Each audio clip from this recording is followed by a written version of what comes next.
반갑습니다. 오늘도 말씀으로 시작하세요.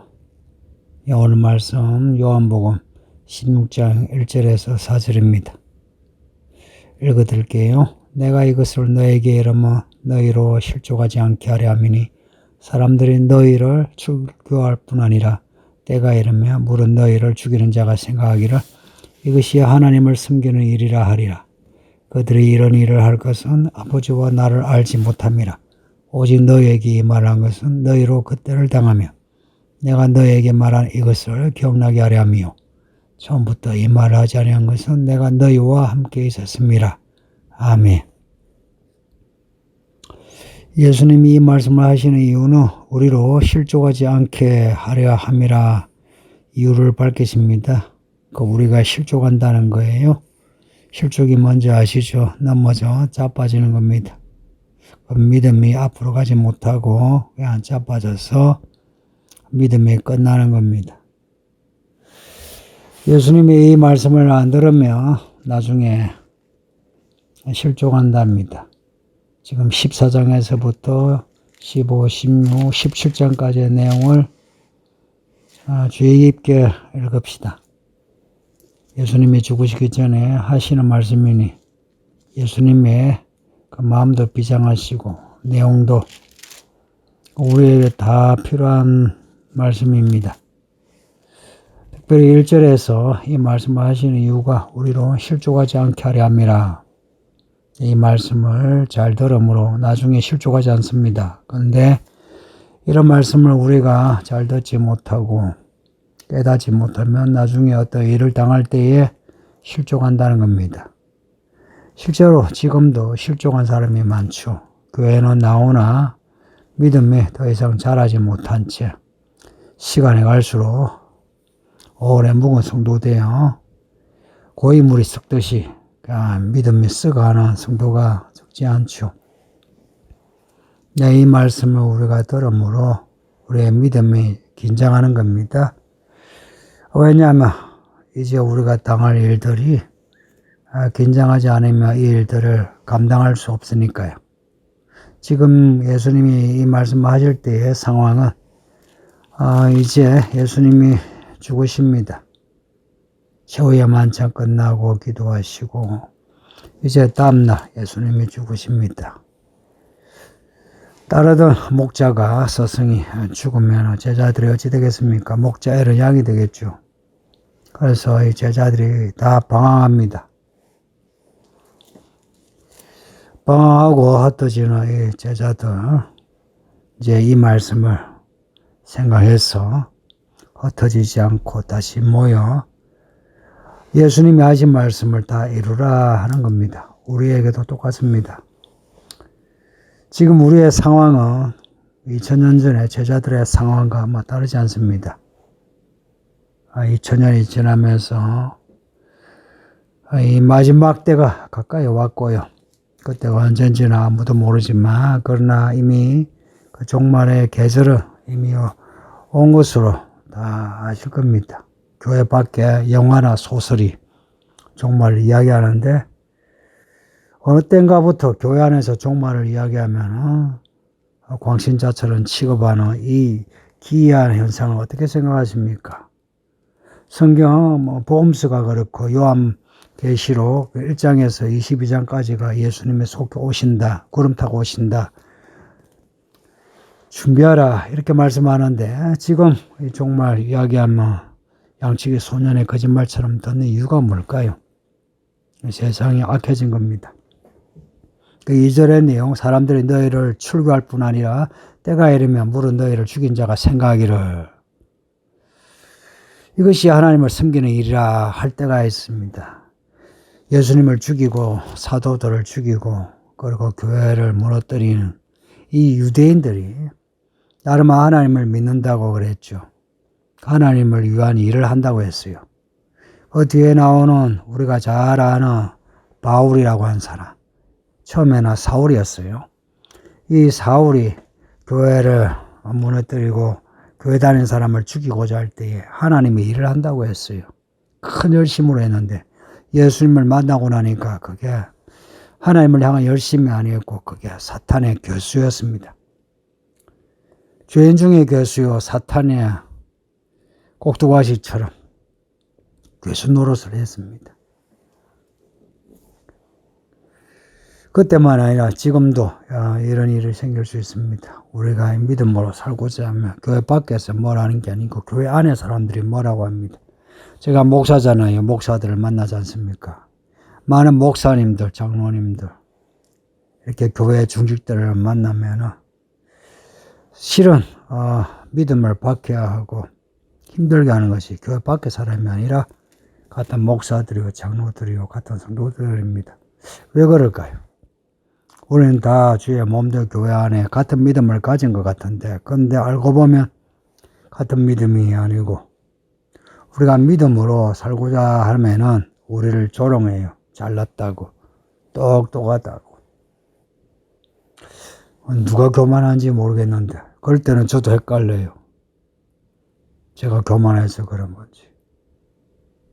여러분은 어떻습니까? 여러분이 믿음으로 살고자 할 때에 아이고 잘났네 하면 여러분은 어떤 기분이 듭니까? 그러면은 멈칫하면서 내가 교만한가 생각이 들지 않던가요? 그러면서 방향을 다시 가다듬고 가야 할 길을 또 가려고 하죠. 또 그러다 보면은 또 주변에서 하는 소리를 듣게 되고, 예수님이 이 모든 걸 아시고 지금 말씀하신 겁니다. 너희를 출교할 뿐만 아니라 너희를 죽이는 자가 생기리라. 이야, 무슨 말씀 아닙니까? 그냥 교회 안에서 수군대고 뒷담하는 거 그 정도는 아무것도 아니죠. 우리를 교회에서 쫓아내고 우리를 죽일 수 있다. 2000년 동안에 그런 시대가 간헐적으로 있었습니다. 때로는 길게도 있었고. 근데 20세기, 21세기에 들어와가지고는 그렇게 그런 시간이 많지 않네요. 특히 우리나라 같으면은 해방 후 그리고 6.25 끝나고 지금까지 교회가 평안했죠. 독재 해서도 그 독재하에서도 교회는 평안했습니다. 오히려 교회가 더 많이 성장했고요. 또 이렇게 독재가 끝나고 민주정부가 들어서서도 교회가 평안합니다. 큰 문제 없이 지내왔어요. 그런데 이번에 코로나가 터지면서 교회 안에서도 여러 말들이 있고 교회 밖에서 교회를 수치주고 조롱하는 말들이 많았습니다. 이제 우리가 안팎으로 지금 위기에 처했습니다. 이럴 때 정말 믿음으로 살고자 하면 안팎으로 어려움을 당합니다. 교회 안에서 어려움을 당하고 교회 밖에서 욕을 먹을 수 있습니다. 여러분은 어떻게 하실 겁니까? 예수님이 이 십자가를 향해 갈 때에 그 제자 공동체 안에서 예수님을 팔아먹고 떠나가고 부정하고 배신한 제자가 생겼고, 그리고 공동체 밖에 예루살렘에 이 경건하다는 양반들이 예수님을 고발하고 판결하고 집행하고 그렇게 해서 예수님이 죽으셨는데, 예수님이 당하신 거 예수님의 제자들이 우리가 당할 수 있지 않겠습니까? 앞에 그런 말씀 하셨잖아요. 종이 주인보다 크냐, 주인이 당하는데 종도 당하지 않겠느냐. 고로 예수님이 당하신 일을 우리도 당하는 게 그게 이치적으로 맞다는 겁니다. 성도님들, 이치적으로 우리가 주인이시 목자이시 예수님이 당하신 일을 우리도 당한다는 것을 맞구나 받아들여야지, 그렇게 해야 됩니다. 만일 예수님을 믿는데 예수 믿으면 복이 딱 하는데 이 무슨 고난인가 그렇게 생각하고 탄식하면 곤란합니다. 지금까지 예수님이 우리를 복 주시지 않던가요? 저는 그렇게 넉넉하게 살지 않았지만 돌아보니 예수님이 때마다 때에 맞는 그 플롯에 맞는 복을 주셨고, 그 복으로 인해서 그래도 저의 믿음의 뒤로 낮아빠지지 않고 그래도 시간을 따라서 싹을 내고 꽃을 피우고 열매 맺듯이 그래도 믿음이 자랐다 생각합니다. 아직도 많이 자라야지만 그래도 자랐다 생각합니다. 그리고 하나님이 이렇게 운영하시는 시간의 이야기를 제가 바라보고 기다리고 준비하고 있고, 지금까지 우리에게 주신 복으로 족하지 않습니까? 성도님들, 지금 되게 어려웠어. 참 내가 믿어도 별거 없네 이러시는 분들, 지금의 그 어려운 상황에 대한 체감 그걸 놓아버리고 그냥 하나님 아버지를 생각해 보시죠. 그리고 그분의 말씀을 생각해 보세요. 우리를 아시는 말씀 하시지 않던가요? 우리와 함께 하시지 않던가요? 그리고 우리가 잘 먹고 살 때 못 먹고 살 때 우리와 함께 하시면서 우리를 도우시지 않던가요? 못 먹고 못 살았다 합시다. 그럼에도 우리의 마음에 위로와 평안을 주고 그래도 우리 인생에 가치 있는 길로 인도하시지 않던가요? 그러 하나님을 살아있다고 고백하지 않을 수 있습니까? 살아있잖아요. 살아있는 그 하나님이신데 그 하나님이 지금 우리가 바라는 대로 해주시지 않는다 해서 그 하나님을 부정할 수 있습니까? 그 말씀을 우리가 회피할 수 있습니까? 그 말씀을 그대로 정면으로 받아들이면서 그 말씀을 따라가야 되지 않습니까? 예수님이 이렇게 이 14, 15, 16, 17장이 이 빨간 글씨로 도배질하면서 제자들에게 이 말씀을 하시는 것은 우리가 예수님을 따라가면서 겪는 어려운 일들을 미리 말씀하시면서 이런 일을 당하니까 놀라지 마라, 겁내지 마라, 용감하라, 그냥 나를 쫓아오라, 이 말씀 아닙니까?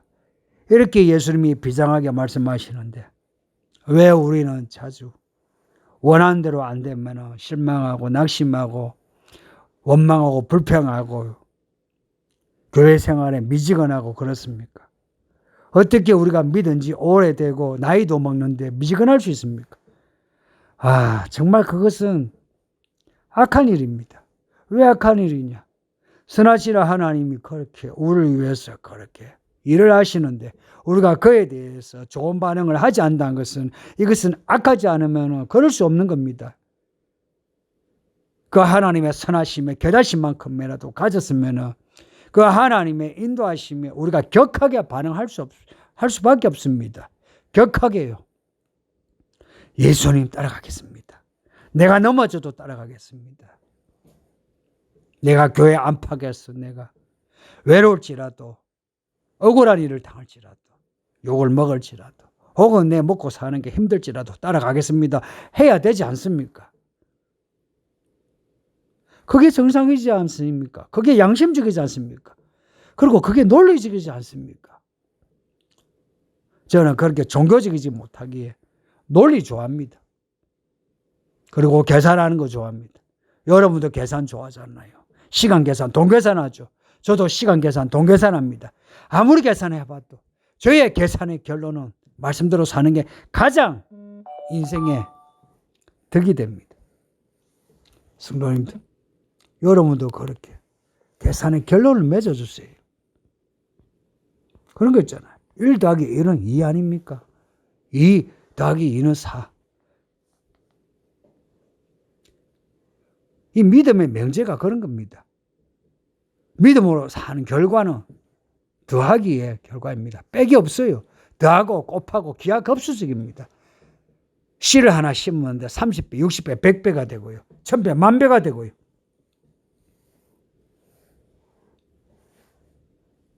우리가 만일에 이 말씀을, 이 빨간 글씨로 된 이 말씀을 읽고 듣고 생각하고 깨닫고 감동을 받고 살아내지 못하면 우리도 저 악한 사람들처럼 하나님의 일을 한다면서 하나님의 이름에 욕을 하고 교회를 무너뜨리고 교회 믿는 사람을 시험 들게 하고 그렇게 됩니다. 혹 지금 우리가 그렇게 악하지는 않습니까?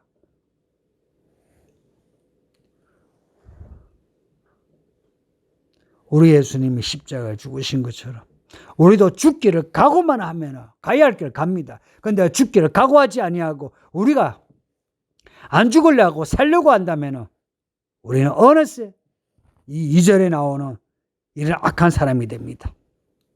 자기 자뻑에 나는 하나님을 믿어, 잘 믿어 하면서 하나님의 일을 회방하고 성령을 회방하고 하나님의 사람을 괴롭히는 그런 사람이 됩니다. 왜 그런 사람이 되느냐? 아버지와 예수님을 몰라서 그렇습니다. 믿음이 뭐냐면 아버지 하나님과 예수님을 알아가는 겁니다. 성도님들, 매일매일 알아가지 않으면 매일매일 시험 당할 수 있습니다. 매일매일 말씀을 읽고 듣고 배워야 합니다. 매일매일 말씀을 살아내야 합니다. 그러지 않으면 그 사이에 악한 마귀가 들어와서 우리에게 사람의 생각을 집어넣고 우리와 이거 너 잘 믿는다, 너 잘한다 그래요. 여러분, 나이가 들면 좀 더 객관적이어야 되고 역사에 대해서 진실을 알아야 되지 않습니까? 이 말씀이 진리입니다. 우리의 인생 바르게 보게 하고 역사를 옳게 판단하게 합니다. 우리 예수님 이 말씀 하실 이유는 나중에 우리가 어려운 일을 당하면 이 말씀을 기억하게 해서 이 말씀을 읽고 들은 바대로 믿음으로 살아내라 하는 겁니다. 근데 이 말씀을 처음부터 하지 않고 이제 지금 죽으시기 전에 하신 거는 지금까지 예수님이 함께 하시면서 예수님이 많은 걸 가르쳤어요. 그런데 이제 죽으시기 전에 이 말씀을 비장하게 지금 하시는 겁니다. 성도님들, 예수님이 죽으시기 전에 우리에게 하신 말씀이니 이 말씀을 우리도 비장하게 들읍시다. 그리고 이 계절이 비장한 계절입니다. 비장한 마음으로 살지 않으면 안 되는 비장한 시즌입니다. 믿음으로 삽시다.